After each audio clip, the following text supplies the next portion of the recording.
গোটা পৃথিবীর পানি যদি আপনাকে পান করানো হয় তারপর তৃষ্ণা নিবারণ হবে না, ঠিক কিনা বলেন?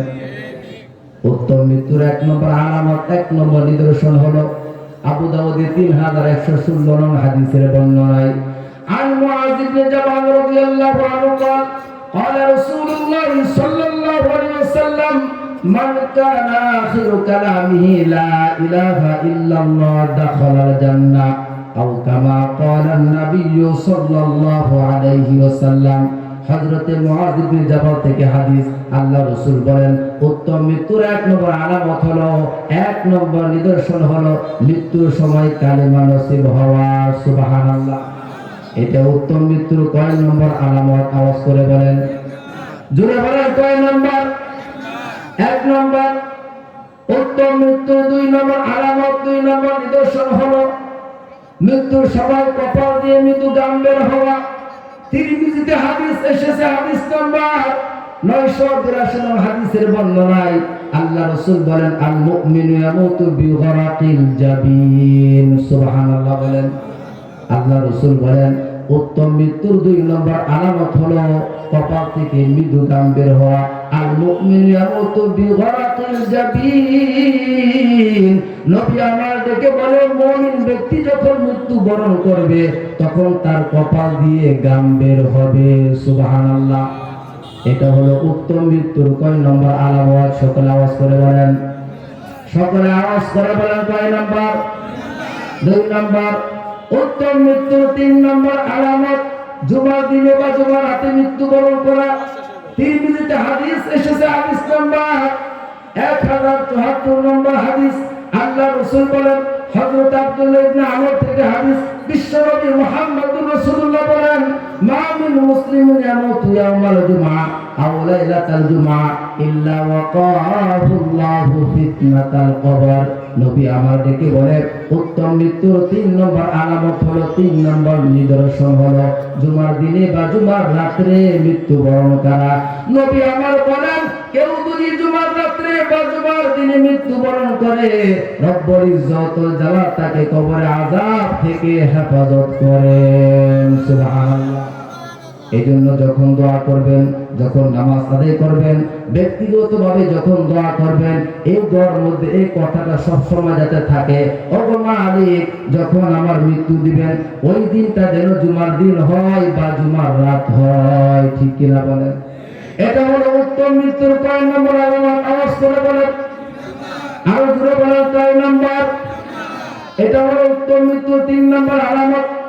উত্তম মৃত্যুর 4 নম্বর আলামত, 4 নম্বর নিদর্শন হলো সহিহ মুসলিমে হাদিস এসেছে, হাদিস নাম্বার 4835 নং হাদিসের বর্ণনায় আল্লাহ রাসূল বলেন যে ব্যক্তি আল্লাহ পাকের রাস্তায় জিহাদরত অবস্থায় মৃত্যুবরণ করে এটা হলো উত্তম মৃত্যুর 4 নম্বর আলামত। হযরত আবু হুরায়রা থেকে হাদিস, আন আবি হুরায়রা রাদিয়াল্লাহু আনহু قال قال رسول الله صلى الله عليه وسلم ما تعدون الشهيد فيكم قالوا يا رسول الله من قتل في سبيل الله فهو شهيد ومن مات قال إن الشهداء أمتي إذا لقيل. سبحان الله বলেন, আরো বলেন সুবহানাল্লাহ।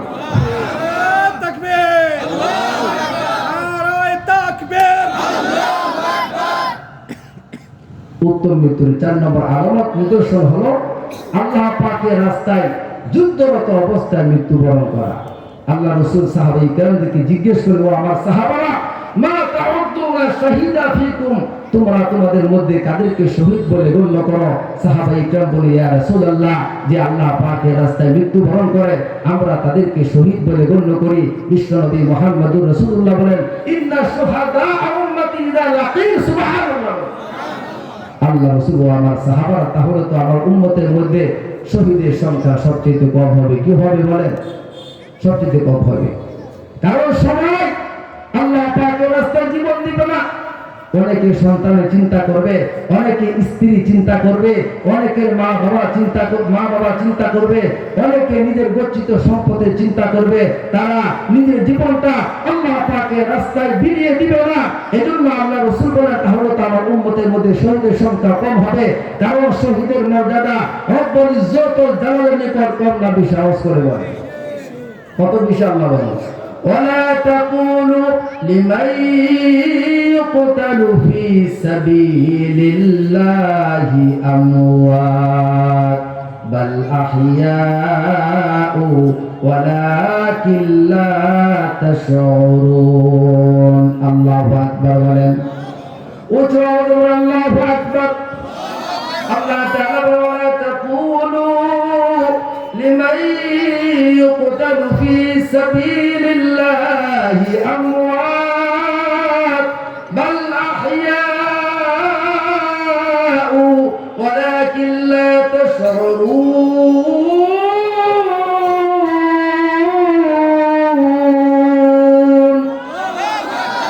আমার আল্লাহ জানায়া দিলেন যারা আল্লাহ পাকের রাস্তায় শাহাদাত বরণ করবে, যারা আল্লাহ পাকের রাস্তায় নিজের জীবনটাকে বিলীন করে দিবে, রব্বুল ইজ্জত ওয়াল জালাল বলো আমার বান্দা বান্দিরা তোমরা তাদেরকে মৃত বলো না, বরং তারা হলো জীবিত। সুবহানাল্লাহ বলেন। এজন্য আল্লাহ রাসূল সাহাবীদেরকে বলে দেন মা তাউদুনা শাহীদা ফীকুম, ও আমার সাহাবারা তোমরা তোমাদের মধ্যকার কাদেরকে শহীদ বলে গণ্য করো? সাহাবায়ে কিরাম বলেন ইয়া রাসূলুল্লাহ যারা আল্লাহ পাকের রাস্তায় মারা যায় তারা হলো শহীদ। আমার নবী ডেকে বলে ইন্না শুহাদা উম্মতি ইযা লাকালিল, নবী আমার ডেকে বলো আমার সাহাবারা তাহলে তো আমার উম্মতের মধ্যে জিহাদ শহীদের সংখ্যা কম হবে। কাল কিয়ামতের ময়দানে আমি তো অন্য নবীদের সাথে বড়াই করতে পারবো না, আমি তো এই কথা বলতে পারবো না যে আমার উম্মতের মধ্যে শহীদের সংখ্যা সবচেয়ে বেশি। ঠিক কিনা বলেন? কারণ সবাই আল্লাহ পাকের রাস্তায় জীবন দিবে না, সবাই শহীদ হবে না, সবাই কোরআনের আইন সংসদের বাস্তবায়ন করার জন্য চেষ্টা করবে না। ঠিক কিনা বলেন? আমরা আল্লাহ পাকের রাস্তায় শহীদ হতে চাই কি চাই না? আওয়াজ করে বলেন কে কে আল্লাহ পাকের রাস্তায় শহীদ হতে চান? দুই হাত তুলে আল্লাহকে দেখান আল্লাহু আকবার। নারে তাকবীর, আল কোরআনের আলো ঘরে ঘরে জ্বালো, আরে সংসদে জ্বালো, আল কোরআনের আলো সংসদে জ্বালো, নারে তাকবীর, আল্লাহু আকবার। আমাকে শহীদ করে আল্লাহ তাআলা জানায়া দিলেন ওয়ালা তাহসাবান্নাল্লাযীনা কুতিলু ফী সাবিলিল্লাহি আমওয়াতা বাল আহইয়াউন ইনদা রাব্বিহিম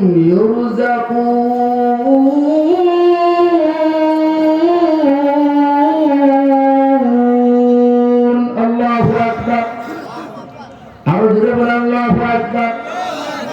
আমার আল্লাহ ডেকে বলে হে জগৎবাসী যারা আল্লাহ পাকের রাস্তায় মারা যায় তোমরা তাদেরকে মৃত মনে করো না, বরং রব্বুল ইজ্জত ওয়াল জালালের পক্ষ থেকে তাদেরকে রিজিক দেওয়া হয়। সুবহানাল্লাহ। এজন্য আমার প্রিয় ভাইরা বন্ধুগণ মৃত্যুতে একদিন আমার হবে আপনার হবে, আমরা সকলে মৃত্যুবরণ করব। আমার আপনার এই মৃত্যুটা যাতে শহীদের মৃত্যু হয় এটা দরকার আছে না নাই? আওয়াজ করে বলেন এটা দরকার আছে। এটা মুখে বলি কিন্তু যখন ময়দানে ডাকা হবে তখন কিন্তু আমাদের ঈমান দুর্বল হয়ে যাবে। ঠিক কিনা? আওয়াজ করে বলেন। যদি বলি যে ভাই সংসদের কোরআনের আইন বাস্তবায়ন করতে চাই, যখনই এটা মাহফিলের প্যান্ডেল থেকে বলা হবে, মসজিদের মিম্বার থেকে যখন বলা হবে তখনই বলবে যে হুজুর তো এখন লাইন ছাড়া কথা কয়। ঠিক কিনা? আওয়াজ করে বলেন যে হুজুর এখন লাইন মতো না, আগে লাইন মতো ছিল। সংসদে কোরআন আইন কেন বাস্তবায়ন হবে? আমি আপনাদের কাছে জানতে চাই এটা মুসলিমদের রাষ্ট্র না অমুসলিমদের রাষ্ট্র? আওয়াজ করে বলেন। এই বাংলাদেশের মধ্যে মুসলিমের সংখ্যা কম না বেশি? আওয়াজ করে বলেন। এই বাংলাদেশের মধ্যে 92% মুসলমান, 5% হলো হিন্দু, আর বাকি 2-3% হলো অন্য ধর্মের। তাহলে এই 92% বলেছেন মুসলিম রাষ্ট্রের মধ্যে সংসদে কোরআনের আইন কেন বাস্তবায়ন হবে না? রব্বুল ইজ্জতুল জালাল পবিত্র কোরআনের মধ্যে জানা দিয়েছেন, আল্লাযীনা ইম্মাক্কান্নাহু ফিল আরদি আকামুস সালাহ ওয়া আতাউয যাকাহ ওয়া আমারু বিল মা'রুফ ওয়া নাহাউ আনিল মুনকার ওয়া লিল্লাহি আকিবাতুল উমুর।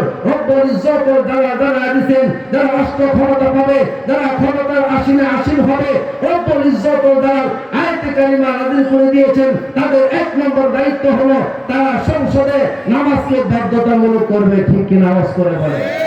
তাদের দুই নম্বর দায়িত্ব হলো যাকাতকে তারা সংসদে পাস করবে।